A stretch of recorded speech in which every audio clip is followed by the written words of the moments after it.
26. Kevin Mutai, Dandan Blarat, Ibrahim Kigeban, Osman Sikire, Vasily Kibrono, Alex Yogan, Samuel Kibrovich, Boris Cheriot, Vincent Cheriot, Aaron Cheriot Tyson, Kipuri, and Eric Kipkimoy.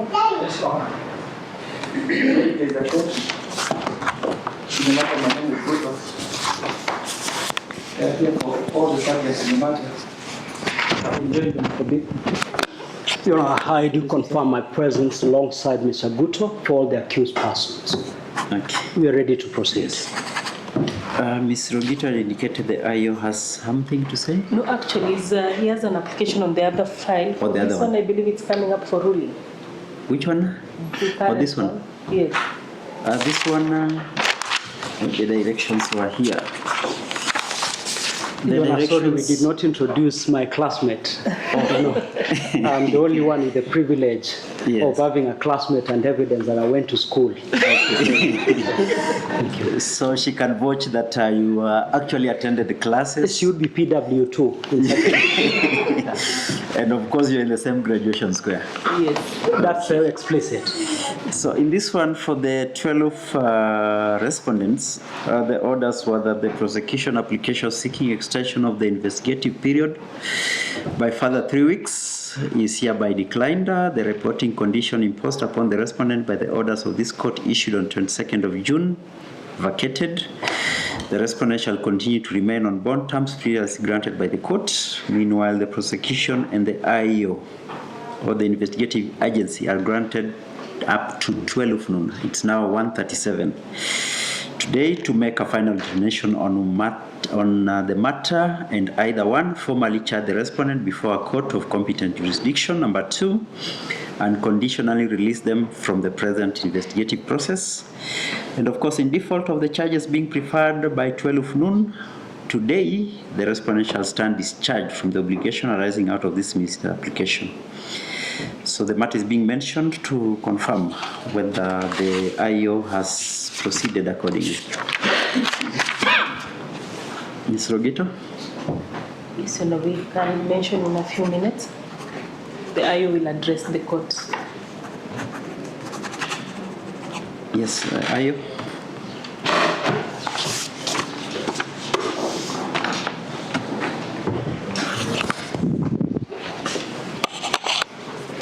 I swear by the name of the Almighty Father that the evidence that shall be before this court touching the matter in question shall be truth, the whole truth, and nothing but the truth. So help me God. Your Honor, I'm number 240-538, Inspector Polycarp Magai.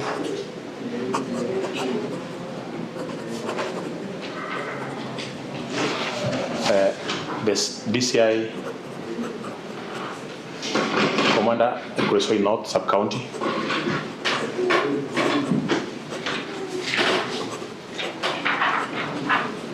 Your Honor, we were before this court yesterday.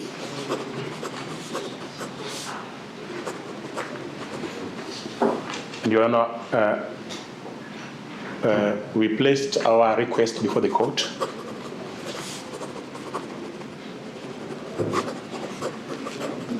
That from the time that we were given to date, we've managed to cover a better part of our investigations. And Your Honor, it is still our plea, request. I think that one was dealt with yesterday by Ms. Boyo. Will you object to that part of response? Because it then invites us to cross-examine him of what he wants to do next. It's the okay. court pronounced itself. Yes. And Yes. unless he's appealing or seeking a review, Yes. it's cut short of any process. So, Mr. Magai, limit yourself to what the court pronounced itself on yesterday. You have no business reinventing the wheel. You're only here to tell us, Mr. Polycarp, whether you are going to charge the accused person, the respondent, or the court makes directions. We should actually be having a charge sheet as of noon today. Yeah. Yes, Mr. Yes, Your Honor. Magai. Upon consultation with the Office of the ODPP today, we were advised not to prefer charges against the suspects. You advised not to prefer charges Since they indicated to us on the areas that needs to be covered. The ODPP indicated to us through a letter on the areas that we need to cover before coming back to court, and if there may be a charge preferred against the suspect, Your Honor. So as we speak now, there are no charges? Yes, Your Honor. Thank you. Ms. Rogito, you want to add anything? Thank you. Well, I would like to our learned colleagues from the state, Ms. Rogito, and to my brother, Mr. Mutai here. And we request that the bails deposited to the state be released forthwith. They be set to their liberty. We will be pursuing shortly after this malicious prosecution. That is notice served upon the state. And may we also thank you so much for discharging them. That's all. Your Honor, I have nothing more to add.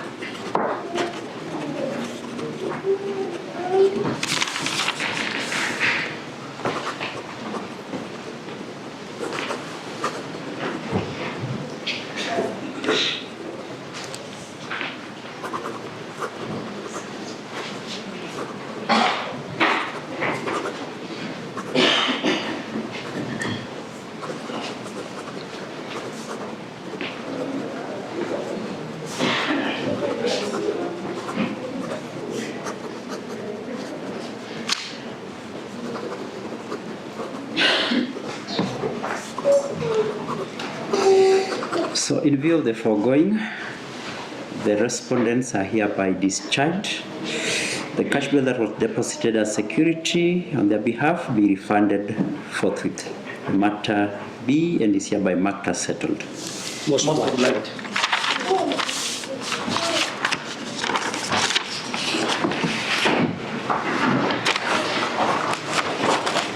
Miscellaneous file number 672/2026, DCI Kuresoi North, Pastor Alfred Mutai, MP Alfred.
The same will be posted in the CTS, but accordingly judgment is entered in favor of the plaintiff against the defendant jointly and severally as from liability at 100% against the defendants, general damages for pain, suffering and loss of amenities, 1.5 million, future medical expenses, 200,000, a total award of 1,766,600. The plaintiff shall have the cost of the suit together with interest. I know Miss. Yes. You are the frame of 5 days of execution. That is Miss who? CTN, Your Honor.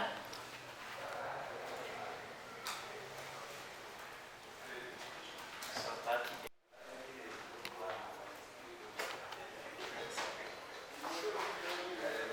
Civil file number 806/2022, Sylvia Anyago Mburi versus Ayub Baraza Nyongeza.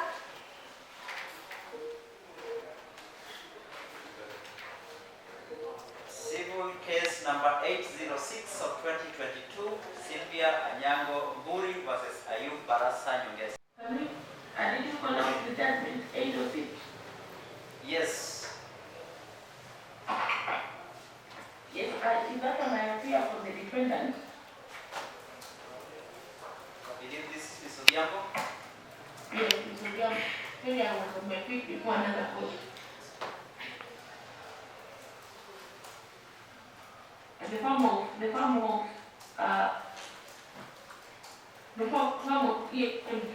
appears for the plaintiff. So there's no appearance.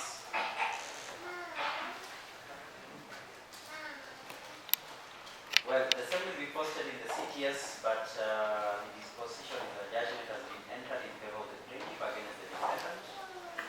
Liability as agreed by the councils on the 9th of March this year, that is 100% in favor of the plaintiff, as adopted in the MCC number 808 of awarded. That may stay with execution. Yes, granted.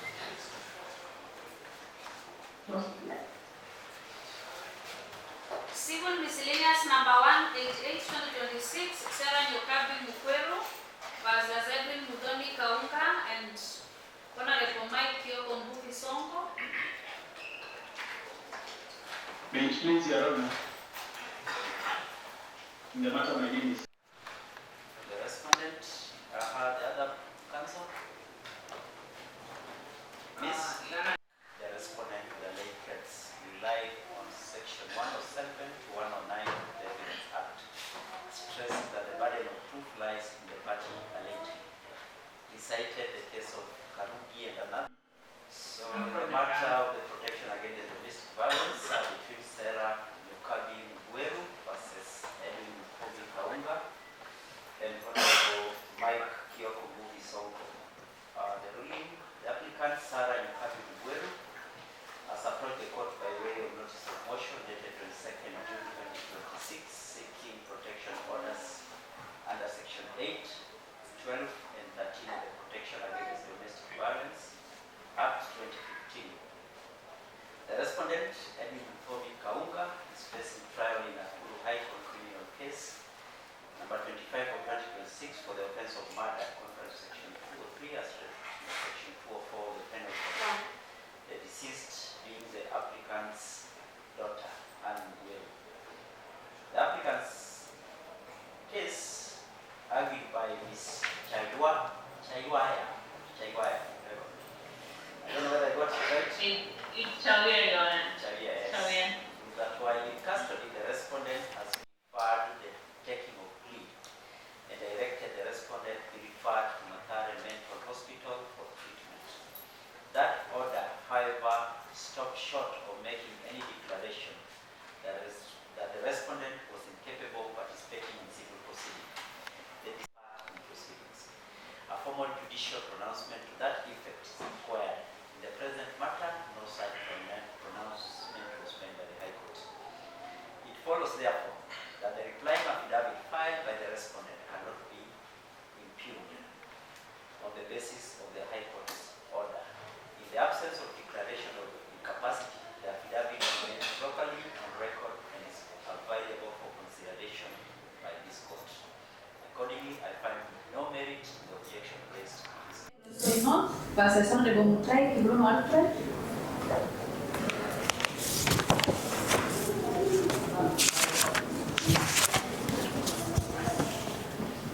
Yes.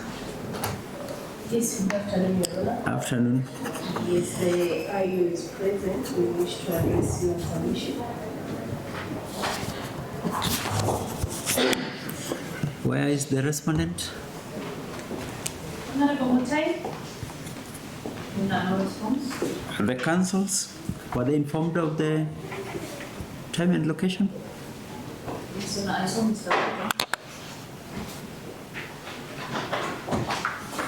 They are not around. Do we proceed and issue warrants of arrest? Maybe we can press this aside for 5 minutes as we hold the next file. It's okay.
Kuja nikupewa kazi lakini haina malipo.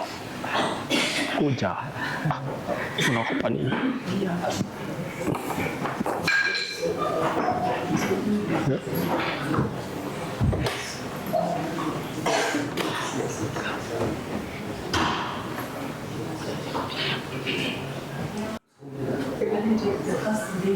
Yangu ni imeingia tu. Sawa. Wanauliza. Asa bwana tena kuna ingiza kwa wapi hapa? Ya kuona kiasi.